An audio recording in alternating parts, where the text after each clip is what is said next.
Good morning. Today I'm proud to once again be standing together with President von der Leyen as we announce a new groundbreaking initiative between the European Union and the United States. First, we're coming together to reduce Europe's dependence on Russian energy. Putin has issued Russia's energy resources to coerce and manipulate its neighbors. That's how he's used it. He's used the profits to drive his war machine. And that's why earlier this month I announced the United States would ban all imports of Russian energy to make it clear that the American people would not be part of subsidizing Putin's brutal, unjustified war against the people of Ukraine. At the time, I noted that we were able to take this step when others could not because the United States is a net exporter of energy with a strong domestic industry. And the United States welcomed the European Union's powerful statement earlier this month, committing to rapidly reduce its dependence on Russian gas. Today, we've agreed on a joint game plan toward that goal, while accelerating our progress toward a secure, clean energy future. This initiative focuses on two core issues. One, helping Europe reduce its dependency on Russian gas as quickly as possible. And secondly, reducing Europe's demand for gas overall. To address the first point, the United States, together with our international partners, we're going to work to ensure an additional 15 billion cubic meters of liquefied natural gas, LNG, for Europe this year. And as the EU works to discontinue it buying Russian gas well before 2030, it will also work to ensure additional EU market demand for 50 billion cubic meters of LNG from the United States annually by 2030. To accomplish this, the European Commission is going to work with the member states to store gas across the continent, to build more infrastructure to receive LNG, and to take steps to increase the efficiency of gas. This build-out will occur in a way that is consistent with, not in conflict with, the net zero climate goal that we're shooting for. It's going to take some time to adjust gas supply chains and infrastructure that is built for the last decade. So we're going to have to make sure that families in Europe can get through this winter and the next while we're building an infrastructure for a diversified, resilient, and clean energy future. At the same time, this crisis also presents an opportunity. It's a catalyst that will drive the investments we need to double down on our clean energy goals and accelerate progress toward our net zero emissions future. That's what the second part of this initiative is all about. The United States and the European Union are going to work together to take concrete measures to reduce dependence on natural gas, period, and to maximize the availability and use of renewable energy. We're going to accelerate widespread adoption of energy-efficient technologies and equipment like smart thermostats, work to electrify heating systems all across Europe. We're going to invest in innovative solutions and technologies to make the switch from fossil fuels. And together, we'll advance the use of clean and renewable hydrogen to reduce our carbon emissions. These steps will increase energy security, economic security, and national security. And we're going to stand up a joint task force to implement these changes and drive progress that will be co-chaired by representatives from the White House and the President of the European Union's team, the Commission's team.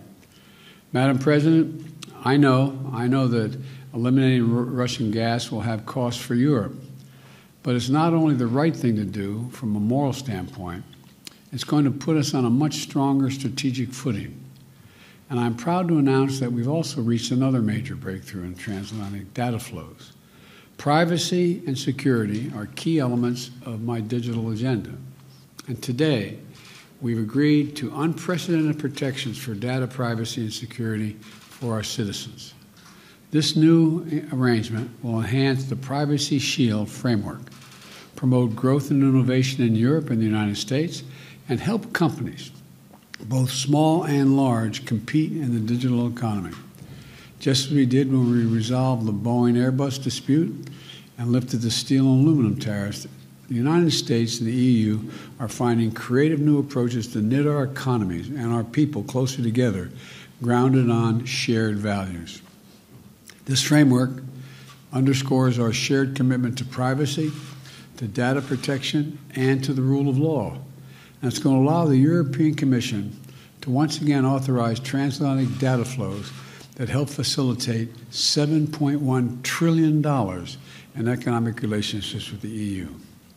So thank you again, Madam President, for your personal friendship, for your partnership, and above all, your leadership. All of this is bringing the European Union and the United States even closer together, and that's a win for all of us. So I thank you all, and I'm now going to yield the podium to the President. Let me pull this out.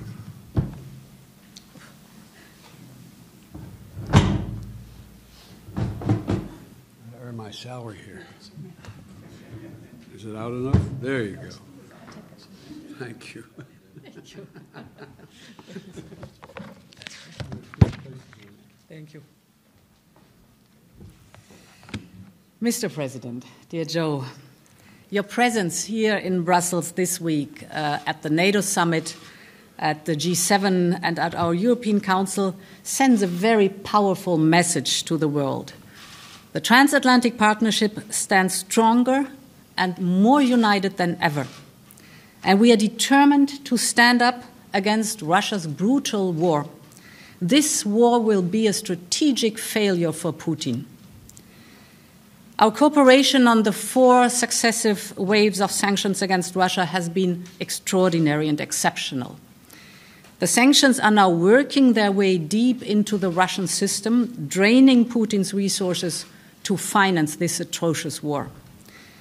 Our work on sanctions also shows that when we act together, we're stronger and we really can make a difference.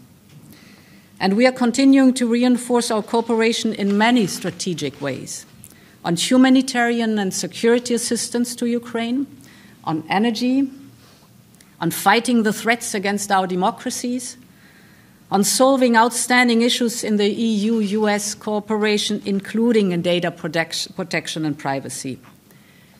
In a world faced with disorder, our transatlantic unity upholds fundamental values and rules that our citizens believe in. Let me focus first on refugees. Until now, around 3.5 million people have left Ukraine, half of them children. Every second refugee is a child. And the numbers will keep rising. So together, we are mobilizing massive resources to support those displaced by the conflict, be it in Ukraine or in the neighboring countries. Just this week, for example, I announced that the European Union will allocate an extra 3.4 billion euros for this purpose, and more will come. This demonstrates our deep support for Ukraine and its citizens. And I want to tell the American people how grateful Europe is for their unwavering support. This support also extends to strengthening Europe's energy security and independence from Russian fossil fuels. As you know, we aim to reduce this dependency on Russian fossil fuels and to get rid of it. And this can only be achieved through, of course, first of all, investment in renewables, but also through additional gas supplies, including LNG deliveries. So we want, as Europeans, to diversify away from Russia towards suppliers that we trust, that are friends, and that are reliable. And therefore, the US commitment to provide the European Union with additional at least 15 billion cubic meters of LNG this year is a big step in this direction, because this will replace the LNG supply we currently receive from Russia. And looking ahead, the United States and Europe will ensure stable demand and supply for additional at least 50 billion cubic meter of US LNG until 2030.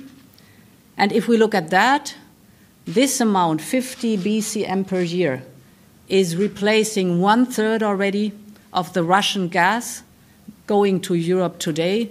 So we are on track now to diversify away from Russian gas and towards our friends and partners, reliable and trustworthy suppliers. We need to secure our supplies not just for next winter, but also for the years ahead. And this is an important, a big starting point to do that. Our partnership aims to sustain us through this war, to work on our independence from Russian fossil fuels, but it also focuses on building a greener future with climate neutrality.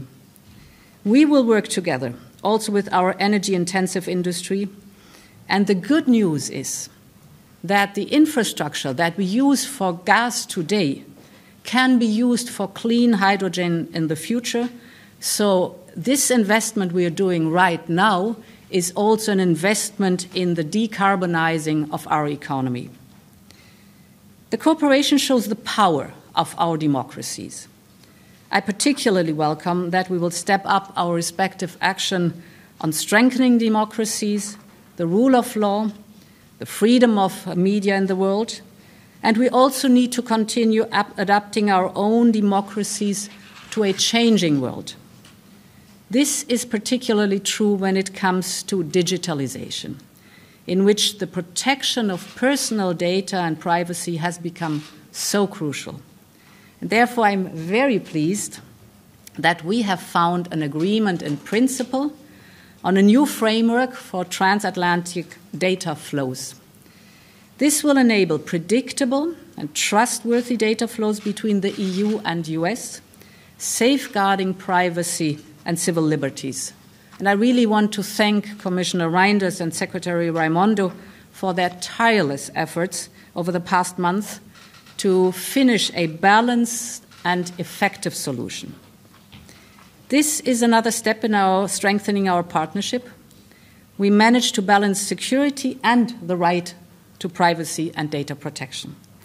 Mr. President, dear Joe, Putin is trying to turn back the clock to another era, an era of brutal use of force, of power politics, of spheres of influence, and internal repression. I am confident he will fail. We are working together to forge a peaceful, prosperous, and sustainable future. And I know we will succeed. Thank you very much. Thank you. Thank you very much. Thank you, everyone. Mr. President.